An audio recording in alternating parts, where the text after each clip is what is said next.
Now this morning, a look at the parents turning to smart devices like Apple AirTags for their children's safety. So they're using new technology to track kids who are too young to carry a smartphone. And ABC's Becky Worley has the details. Look at mommy. Keeping an eye on a toddler can be challenging, so moms like Brooke King are turning to Apple AirTags for some help. Can you flip your wrist over for me? I am always finding myself running after her quickly, and so I didn't want to teach her that if she ran off, I would just run after her, and then it was okay to continue this behavior.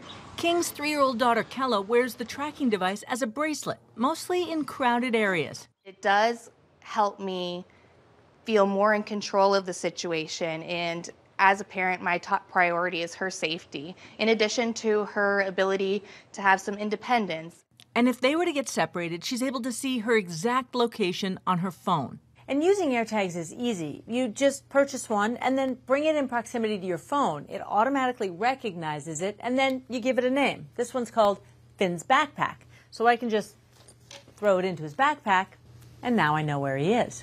Apple tells ABC News that AirTags are intended for tracking items, not people, and says to stay on top of a kid's whereabouts, an Apple Watch is ideal because of its safety features. Parenting expert Erica Suter says devices like AirTags are a good way to give children a slice of independence while also keeping an eye on them for safety.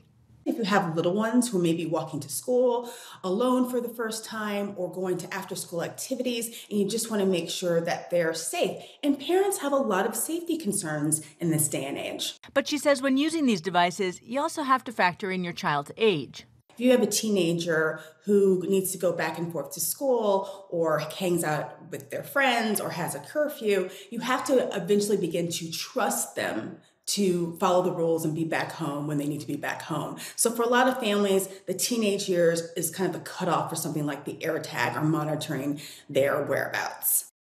Wow. It's interesting. I will say that parents still have the responsibility, right? I understand the safety aspect. Yeah, don't rely on the technology, of course, but I get why this is a thing, but I'm just thinking about the stories that we've ran about, you know, people getting AirTags put on them and not realizing it. Yeah. Imagine if that was for a kid. Right. I would be, oof. It may not always work, or like they said, the distance sometimes may not be in that proximity that you really need. So there's other things to it, but to each their own. That's right. All right.